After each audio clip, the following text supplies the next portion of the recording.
Hail and well met, everyone. Welcome to Geek Thyself, a podcast by a nerd for other nerds that love geeking out over random facts and esoteric trivia. My name is Heather, and I'll be your host as we journey into the wondrous land of information. Hello, everyone, and welcome to this week's episode of Geek Thyself. So, obviously, you've already seen the title of the episode, so you know that I'm talking about the history of road trips. Strangely enough, compared to some things that you would expect to have more documentation on, this is actually something that's pretty well documented. In particular, the very first road trip is very well documented. Now, to be clear, the reason I decided to cover this topic is actually that it was suggested by one of my fellow Nerdsmith creators, Chad from Chaotic Goodness, because of a very long road trip that myself and two of the other directors just undertook. So I've mentioned before that I live in California, and specifically I'm in the Sacramento area of California. For anyone who's not familiar with California geography, that puts me in Northern California, sort of northern central California. Sorry about my cat in the background. He's super excited that I'm home because I was gone for the weekend, so now he has to yell at me about it. But anyway, Chad suggested it, and I appreciate the suggestion because it's actually a really good idea, because myself, Tessa, and Logan, who are two of the other Nerdsmith directors, the three of us all live in the greater Sacramento area, and we took a long road trip this weekend up to Rose City Comic-Con. Now, I talked about the history of conventions in my last episode, and we had a blast at Rose City. Everything went great. It was a lot of fun. We had our panel on diversity and inclusivity that went really well, and I'm glad to be back home, of course, but it was definitely a lot of fun. Now, luckily, Logan, Tessa, and I are all very good friends. Tessa and Logan are actually married, and we've been friends for years, because we took a very long road trip together. We were in the car together on Thursday for approximately 17 hours. So, like I said, it's a good thing we like each other. But the reason is because there was a fire on I-5. So going from the Sacramento area up to Portland, we had to go around, and there were a bunch of detours for an accident also. So it was a time.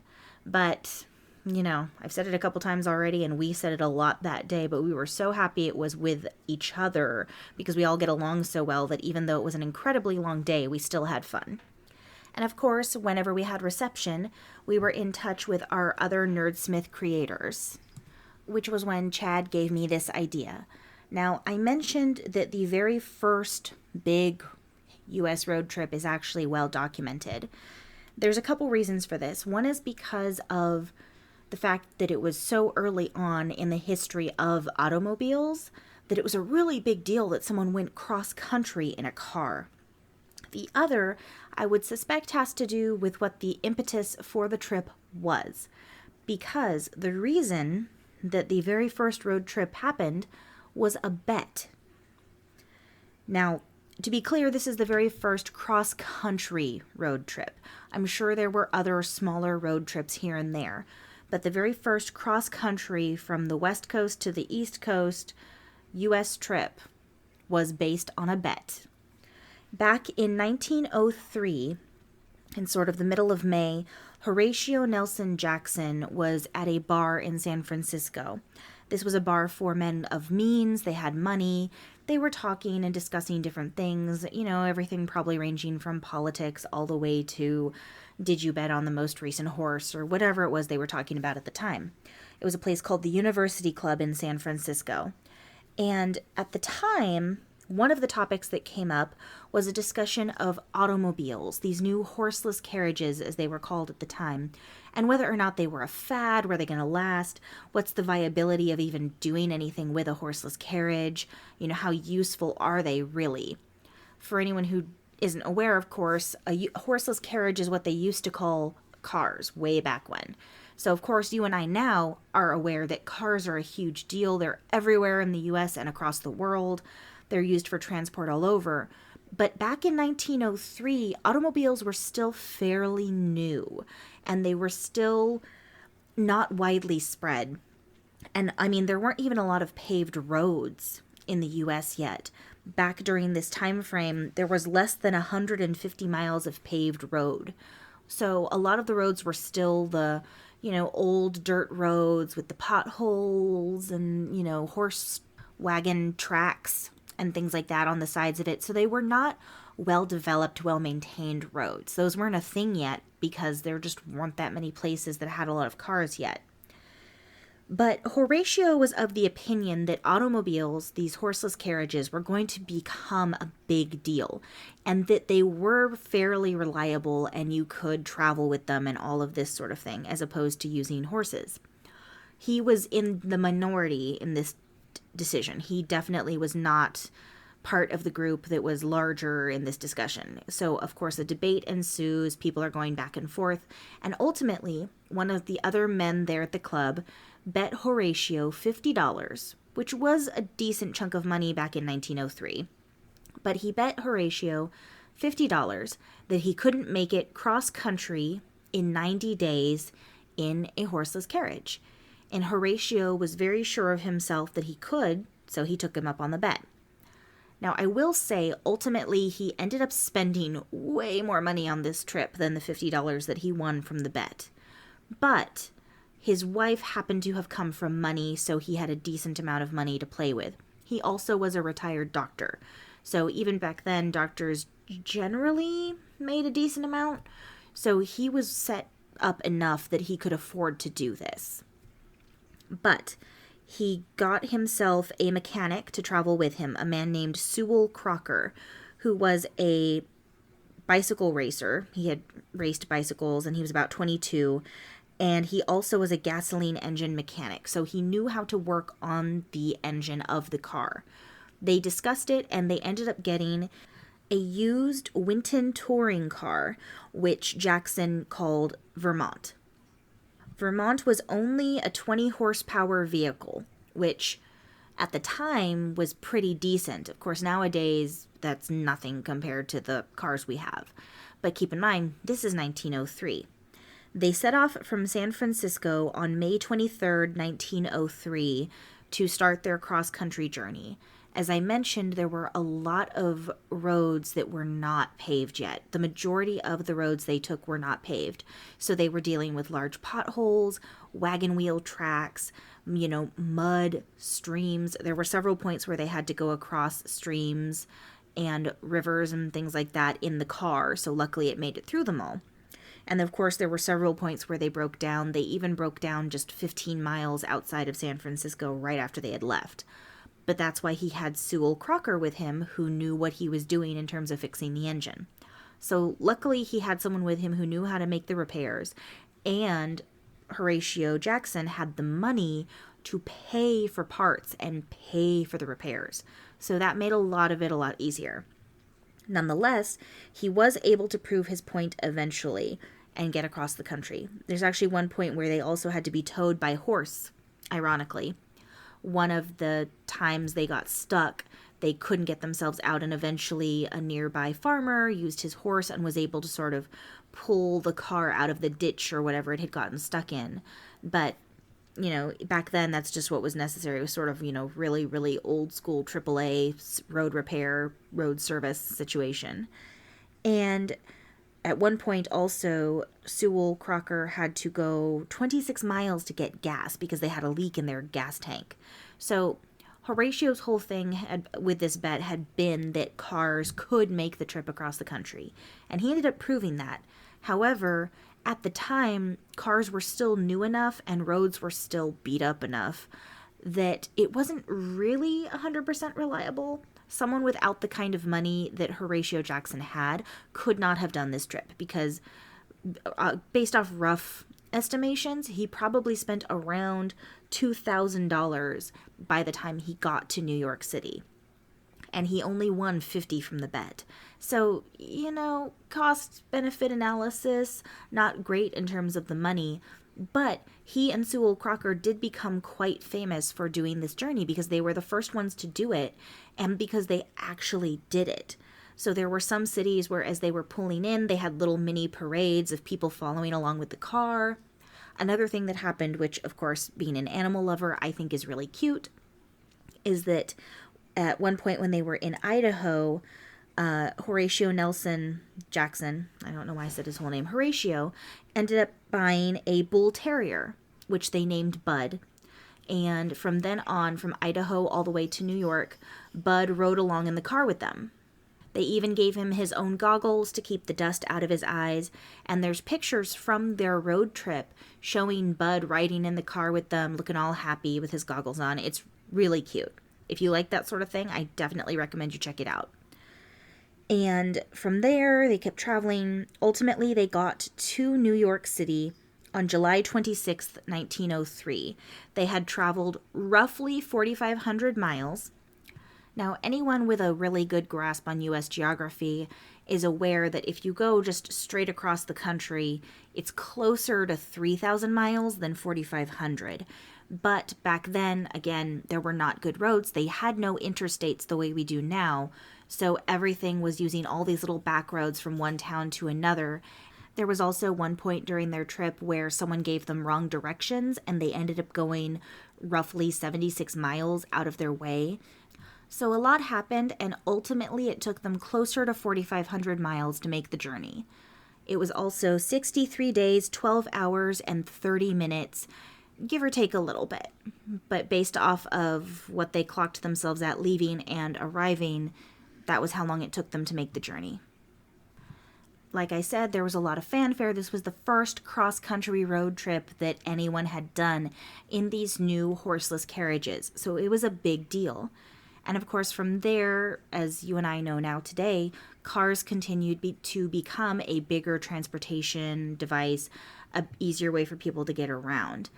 Now, most road trips back then, even if they were several hours long, wouldn't have been cross-country for obvious reasons. I mentioned the lack of roads and, of course, the newness of horseless carriages or automobiles, but also partly because they were so new, there just weren't that many of them yet, and the ones that did exist were expensive enough that the average person who was an everyday factory worker or something like that definitely couldn't afford one. So at this point, road trips were a novelty, but they hadn't really become sort of an everyday occurrence for the average American family. However, over time, as automobiles continued to become more and more common, and of course, we know Henry Ford created the assembly line situation, which made it easier to produce more of the cars, which made them less expensive.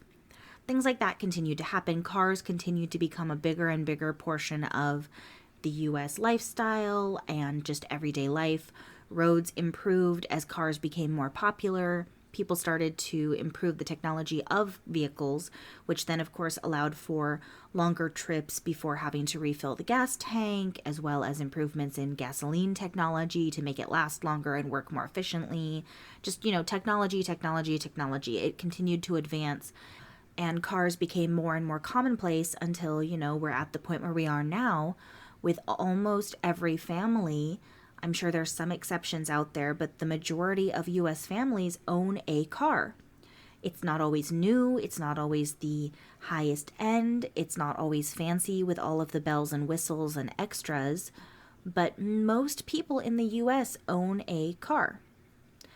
And we went from 1903, when people didn't even think cars were going to be around for that long, that stupid horseless carriages, they're not going to last. And now we're here in 2018, and I can't think of anyone I know who doesn't own a car, or at least doesn't in some way use an automobile. It might be someone who uses the bus instead because of where they live, but overall, automobiles and vehicles with engines have become our primary mode of transportation, which is definitely very different from back in 1903. As vehicles, specifically, family automobiles, became more and more commonplace, it started to become easier for the average person to go on a vacation somewhere. Previously, you had to be able to afford a train ticket, or you had to be able to afford a boat ticket to go somewhere. And now, with automobiles, they were used every day for getting to and from work or to and from, your house or anything like that. But now that you've got this vehicle that allows you to go far distances, you can suddenly take a family vacation over the summer.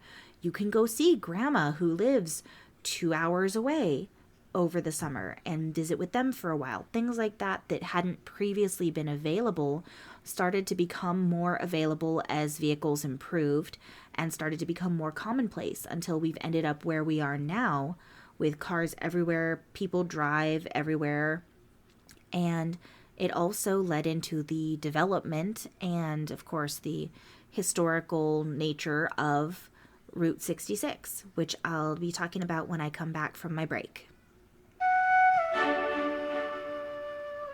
Okay, everyone, so this week I want to talk about two things. One is thank you to everyone who showed up to the Rose City Comic Con.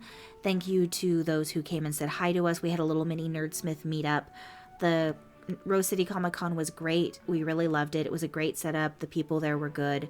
They had wonderful things like a quiet room for someone if they needed a break from all of the chaos of that many people.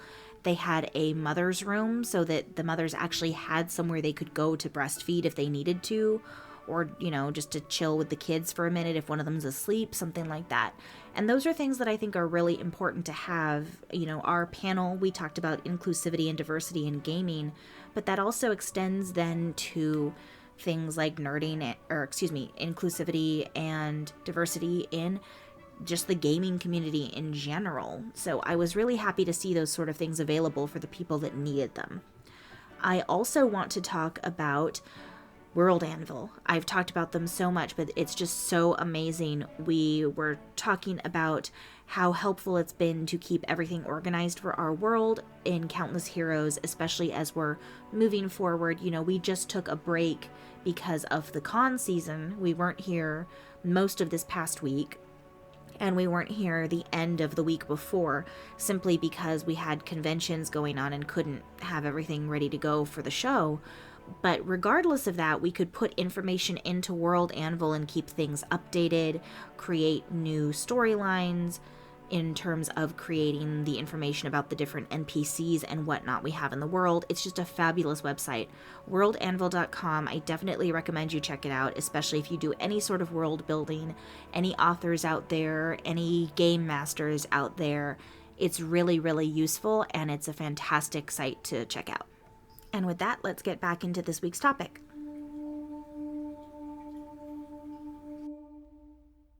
Okay, so like I mentioned before the break, Route 66, I think most people nowadays have at least heard of, even if they don't know exactly what it was. Route 66 consisted of a long stretch of roads which all connected and ran the distance between Chicago, Illinois, and Santa Monica here in California. So it was give or take around 2,448 miles, and it was originally sort of christened as Route 66 in November of 1926, is when it sort of officially became a known route that people could take. And then over time, of course, things have changed and it's not as popular as it once was. There are still some people who take Route 66, but it's for the historic fact, not because it's actually the easiest way to get to where they're going. The reason it changed so drastically is that in 1956, President Eisenhower signed the Interstate Highway Act. So earlier in the episode, I mentioned that we took I-5 up towards Portland for the Rose City Comic Con. I-5 is Interstate 5, and it runs north to south through California and Portland, and Oregon, and I believe also up into Washington. And then, of course, there's other interstates that go the other way, east to west, across the country. It just depends on where you're at, which ones run through your area. But because of all of these interstates, which were big freeways and highways being designed, the travel was much faster than some of the small roads that are part of Route 66. And so over time, Route 66 became less and less used because it wasn't as efficient.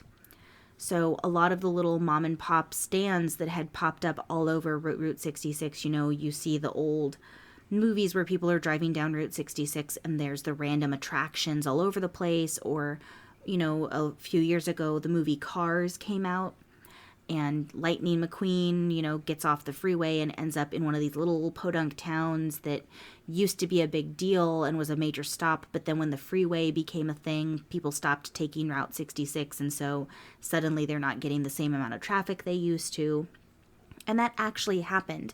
There are small towns still along Route 66, still in the area. There's little attractions and things like that that are on those roadways that no longer see the same amount of foot traffic they used to. And so a lot of them have closed down, or they are possibly still there, but they're in disrepair because there's just no money to fix them. Little towns may be completely gone, simply because there's not getting the traffic they used to, so there's not enough money for people to stay and make a living. But at one time, it was thriving, and it was because, like I mentioned, now every family practically had a car. So you could go on a summer vacation, you could go to a destination and go do something. You could take a road trip somewhere and see different things. And that's just not something that's done as much anymore, I don't think. A lot more people nowadays will drive shorter distances, but if they're going to be going really far, for instance, when we did our road trip this weekend up from the Sacramento area all the way up to Portland, that first day it was like a 17-hour drive because of the detours, but normally it's roughly 8 or so, 8 to 10 maybe, depending on what your traffic looks like. And a lot of people will choose to fly if it's going to be that long a distance, because as technology has continued to advance, just like it did, back when Horatio made his first trip, things got better.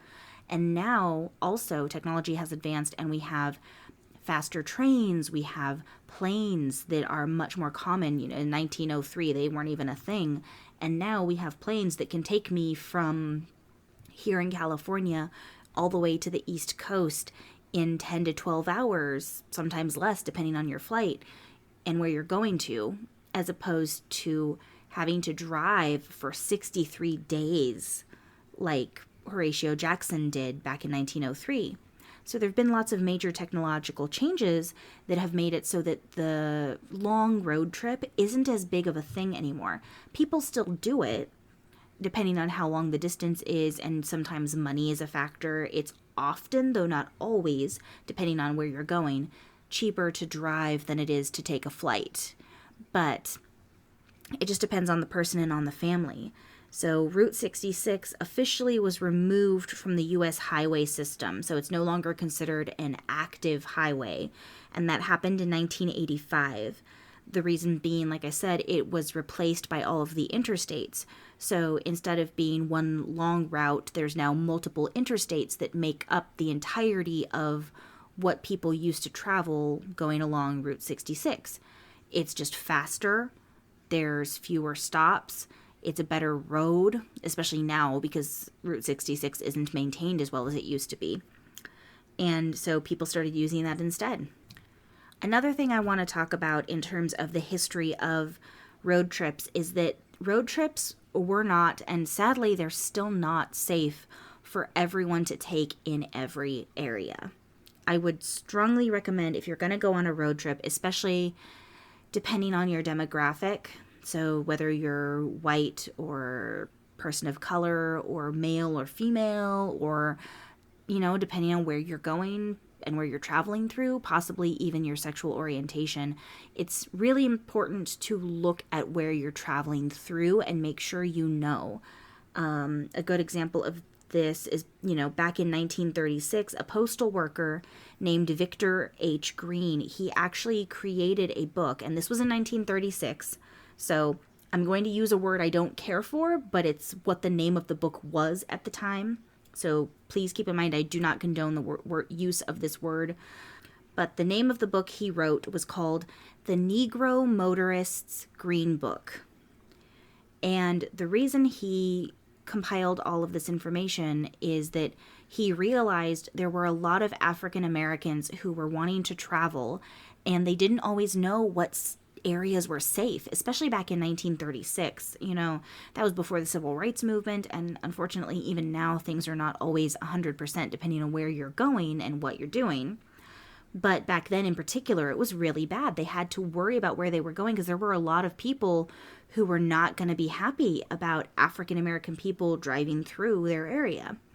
And so Victor Green, he was a postal worker, and he got in touch with other postal workers and found out from them, as well as from African American travelers, what areas were safe and, very receptive to having African American people traveling through, and what areas weren't.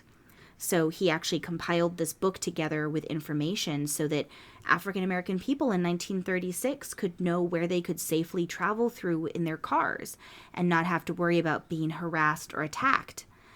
And unfortunately, I've already said it, but nowadays that's still a concern for some people and in some areas.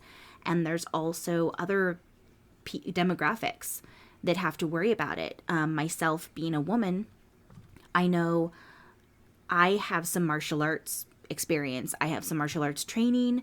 I'm fairly confident in my ability to damage someone if they were trying to attack me. But nonetheless, I personally wouldn't want to take a road trip by myself through areas that would be very, very sparsely populated, because I would be concerned about what might happen if the wrong group of people found me. Because unfortunately, there are people out there who will target women traveling alone. And similarly, I am half Japanese. Now, I happen to appear more Caucasian than Asian, so I probably wouldn't have to worry about people going after persons of color because of my appearance. But that's another factor as well, one that I know there are people out there that have to deal with that. And of course, there's also the LGBTQ demographic. If you fall anywhere on that spectrum, there are groups out there and places out there where you would be less welcomed if you were traveling. And it's unfortunate that that's the case, but because it is, I do strongly recommend, if you're going to go traveling somewhere on a long road trip, which can be a lot of fun if you're going with your friends, but please, please make sure you consider where you're going, consider the route you're taking. If you're going into an area where you're worried about something being a problem, try to stick to the more populated areas. Try not to take a lot of little back roads and things where you might end up in more conservative and less liberal, open-minded areas, because you just never know what's going to happen. And of course, this goes for everyone. No matter where you're going, if you're going to take a long road trip, you should know your route. You should know how you're getting there. I mean, nowadays we have GPS, so obviously it's a little easier in some ways to find your way around as long as you have good signal. But having maps handy of where you're going just in case. And please, please, please, if you are one of those people who has grown up with just, new technology and you're not familiar with how to use maps very well, learn how to use a map. I strongly, strongly, strongly recommend that. It's something that my parents made sure I knew how to do because they wanted to make sure that even if technology wasn't working, I would be able to read something to get myself home. So having maps of the state you're going to, the state you're traveling through. If you have AAA like I do, you can go to their stores, or I think you can actually access them online now too, but you can get maps for the different areas you're going to be going through, and you can get tour books of things to look for so that you can sort of already have a hotel and things like that planned out if you're going to be doing long road trips. And those things are very helpful to keep yourself safe and also to enjoy it, because then you know what's going to be along the road as you're traveling. You can sort of plan ahead, like, ooh, this restaurant has really good reviews and that food looks amazing. I really want to check it out. You can plan things out and have that ready to go when you get on the road, and it'll make it safer. It'll make you less likely to run out of gas. It'll make it so that you're more likely to get places where you're planning to go on time because you've got everything ready to go. So definitely I recommend, looking into those things before you do a long road trip. Now, if you're just going from, like, for example, here in California, we're a very, very long state, which I think most people know from just looking at a map. and I'm up towards the northern central area of California. So if I'm going all the way down to San Diego or LA area, it's going to take me between 6 and 8 to 9 hours, depending on traffic and things like that. So that's a long road trip for a lot of people. It's a full day road trip. But I'm going to be going through primarily, populated areas. If I'm taking I-5 or if I'm taking 101, either of those freeways are very, very well populated. There's lots of towns and things like that. So traveling through them is pretty easy. But if I was heading out into the middle of the Midwest, for example, I would want to make sure that I knew where the towns were, what route I was taking, all of that information, because you're going to be going through a lot of different states. You're going to be going through a lot of different areas. And there's parts of states like that where I would be traveling through essentially the middle of nowhere, lots of farm fields or lots of just open field and land that's not owned by anyone or that's owned but not developed. So knowing where you're going and having a plan and making sure that you have sort of looked in the area and have all that information is going to be a big help if you're planning that kind of a road trip. So with that being said, some of the resources I used for this episode, one of them is called Don't Make Me Pull Over, an informal history of the family road trip. It's written by Richard Rattay. It's a little bit humor, a little bit anecdotal, and a little bit historical. So he's kind of got a mix of different things. Also checking out www.historic66.com. It's a website that has a bunch of different resources specifically about Route 66. Also, there is a video by PBS. I happen to have Amazon Prime, so I watched it on Prime for free. It's roughly an hour and a half. But it's Ken Burns' American Lives by PBS. It's a show they put on. And one of the episodes is Horatio's Drive, America's First Road Trip. Like I said, roughly an hour and a half. One cool thing for anyone who likes Tom Hanks is that he actually is the voice of Horatio whenever he's reading something that Horatio wrote down in his journal. And then they have a good narrator, and just overall, they had a lot of good information there on America's First Road Trip. So those are 3 things I would definitely recommend checking out if you want to learn more about any of the stuff I've talked about today. In terms of little bits and pieces of things I mentioned, for instance, again, I'm sorry, I do not like saying this word, but the Negro Motorist's Green Book, things like that. I did use the internet to look up things about early travel. That particular book you can find more about online, and they have, little excerpts you can find from the original and things like that. And with that, I'm going to close out this week's episode. I hope you enjoyed this topic, and I will be back next week. Please remember to check out the other wonderful podcasts and productions here at nerdsmith.org. I'll be back next week with a new and interesting topic, and until then, don't forget to geek thyself.